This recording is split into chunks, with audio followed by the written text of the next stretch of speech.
As I'm recording this video, we're in the week just following the pre-orders for Lionel Johnson.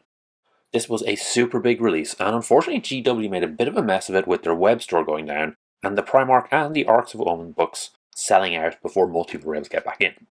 It was a month ago that we started getting the reveal for new Primark. Before that, we had the Arcs of Omen cards, which were running for about 6 months. I could never make out the Leo constellation in the first card, like some claimed. I definitely picked up on the hints in some of the later cards. So there's been a lot of hype around this release. And that's GW's thing. They build lots of hype, tons of excitement, and release with limited supply. Now, personally, I don't believe GW have intentionally put together this perfect storm of FOMO. By all reports, they're bottlenecked at the factories. Regardless of the reason, it's important to understand that GW's job is to sell you lots of overpriced toys. So it's always going to be about what to order for next week, and never how to enjoy what we have today. What we need to do as consumers is understand how to best spend our money to get the most out of this hobby and avoid buyer's remorse. When we're talking about hype, the first thing we need to do is work out what part of the hobby you get the most out of. This is key because the hype machine is constantly trying to paint a picture of you enjoying yourself. But you know from experience what you actually enjoy. In the Why Warhammer video, I suggested that there are 3 main ways to enjoy the hobby. Obviously, this is a pretty big oversimplification, but it's a useful one for this discussion. So we have purchasing, painting, and playing. Having purchasing as its own pillar might seem a little weird, but most people in the hobby are grown-ups with more disposable income than time, and it can be nice to pick something up just to have it. The painting part of the hobby is pretty accepted. Assembling and painting miniatures for many is a pretty relaxing and rewarding hobby, where you have something good looking at the end of it. Last, we have playing. Since these are games, we should be having fun playing them. So that makes sense. Let's look at a couple of examples from my own collection. First here we have the Black Library Special Edition of Armageddon. You'll see me open this book for the very first time in next week's video. It was expensive, and I don't have a fancy bookshelf to display it on currently, but I'm very happy to have it. The second is the Gaunt's Ghost Box. This one is a little weird, as I would like to eventually get around to painting them, but for the time being, I'm just happy to have the kit. Next, we have a few miniatures. The first is the Warden King. I saw this model years ago, and I really wanted an excuse to paint it. I did eventually justify it to myself by having a feature in our Christmas game of Warcry, but really, I just wanted to paint him. Next is Eisenhorn. Like the Gaunt's Ghosts models, this is one I wanted to have because I'm a big fan of the books. In this case though, I actually did get round to painting him, probably because he's more of a signature piece. And last we have a random jackal. I picked this one up from a local GW store as a monthly figure.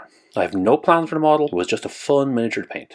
Currently it's sitting in the GW Dublin store with a bunch of other versions of the same model, which I think is pretty cool. In each of these cases, the hobby part was really the entire point. I didn't have a plan to play these. I think maybe you could make the case that the first 2 were models that I wanted to have, but wanted to have painted rather than just in the box. Finally, we have some things I did pick up to play more than anything else. I love Blood Bowl, so I picked up the most recent starter box when it came out. I already had a few teams from the earlier editions, but this is a way to update to new rules. In the middle, we have the Imperial Navy Marauder Destroyer.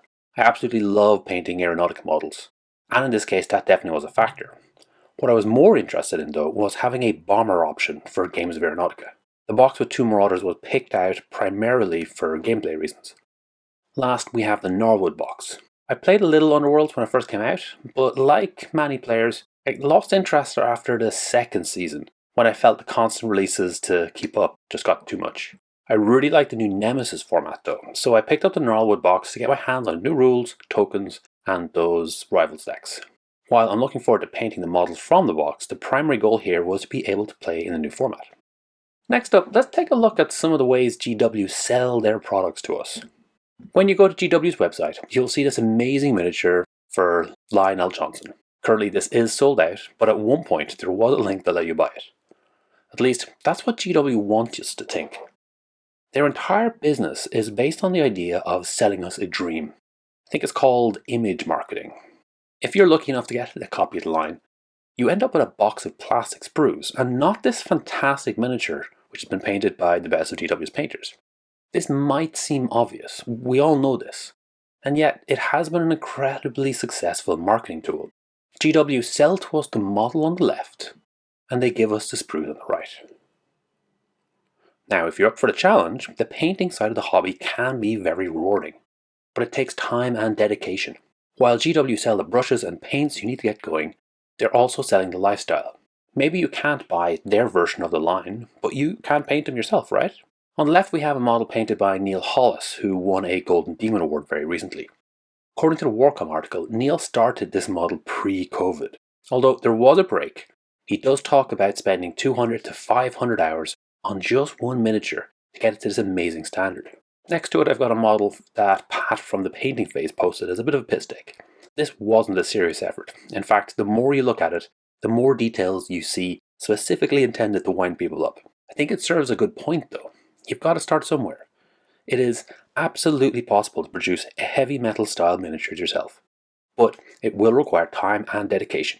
So if what you love is painting, then be patient with yourself. Take time on your minis to get them where you're happy, and maybe consider picking up projects where you can learn new skills or that will challenge you. So I've just talked about painting, but there's another side to this. In lots of the images on the Warhammer community side, we get to see fully painted armies fighting it out on some fantastic terrain. Again, it's in Games Workshop's interest to sell us the idea that we can have these amazing looking tables. Unless you're paying a commission painter though, you cannot buy what GW are selling. It's definitely something you can do. Although for most of us that means focusing on army painting style rather than the heavy metals quality. The painting phase and mediocre hobbies have some great videos showing you how to get models looking good and on the table fast. This does still require a lot of work. Now, there is an alternative. You don't actually have to play with painted models and epic scenery. You can assemble your models and get them on the table straight away. Warhammer Underworlds on the right is a great example of this. The models are all in different colour plastics, so you can easily tell the warbands apart. Obviously, that does detract from the overall experience somewhat, and it might make it harder to get some games, as tournaments do have painting requirements, and people just prefer playing against good-looking painted armies. And that leads us on to the next thing that GW are selling. So we've had the models, we've had the painting, we've had the armies assembled. GW also sell a game, and along with that the experience. This picture on the left is from GW's website. I'm not entirely sure why everyone is so happy, as this 4-player game of 40k looks like a complete disaster. Nonetheless, to enjoy the gaming side of things, you need people to play against. Hopefully you have friends to play against, but that isn't guaranteed. Even if you do, they may not be interested in the game you're interested in. You might have to look for like-minded individuals in your local game store, or maybe travel to a tournament at a convention. The key part here is, if you're picking up a box, for example Necromunda, and you're expecting to get a game out of it, you need to give some thought on who you're going to be playing with. The last thing I'd like to mention is more of a general commentary on GW games. They make some great games, but they often rush out content. Back in the day, it was suspected GW intentionally overpowered new products to sell them. I honestly don't think that's the case anymore, but they do try to make new releases competitive, and there is a natural trend for the power level to increase. So often the next rules for the next release gets hyped up a bit. This was certainly the case with the Leagues of Votann Codex, which released with some controversy. If you were a Squats fan and you picked up this army, you'll still be happy with it today. Those models look awesome. But if you picked up the army because it was top of the meta, then you're going to be very disappointed. To GW's credit, an FAQ came out pretty quickly, but the takeaway here is that the games aren't always balanced. They often have problems and things do change. As a side note, in my personal opinion, the best way to play GW games is to take the time to understand the competitive scene. This way you have a good idea whether two factions make for a good game or will be very one-sided. You absolutely can chase the meta if that's something you're interested in, but you need to go in with eyes open, knowing that things change. In this last part, we're going to talk about how to keep the hype machine under control. If we know what we want to get out of the hobby, we can start making plans with that in mind. This is pretty easy to say, but incredibly hard to do. GW's marketing strategy is to sell us the starting point of something. You can have this great experience with these wonderful models. Just start by buying this model kit. Often we get caught up in this, and we're constantly buying into this idea with new kits. What we should be doing is looking at the end, the goal, and finding the parts to complete that. So, if you're looking to own something pretty, we should be thinking about how we are going to feel about it in a few months' time. If it's something we're going to put on a shelf, do we have the space? Will we have to take something else down? Sometimes rather than impulse buys, it can be nice to focus on a certain set. The Necromunda books are a good example. They're gorgeous books, full of as much lore as they are of rules, and they look great together on a shelf. If our goal is to make great models, then we need to acknowledge that we're starting at the start, and it will take time and practice to get great results. There are some fantastic guides and YouTube channels out there that will help get your standard up super fast.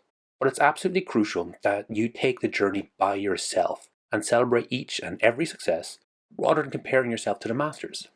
It also takes time. I'm not saying you need to complete your backlog, but you probably should pace your purchases to match your painting speed.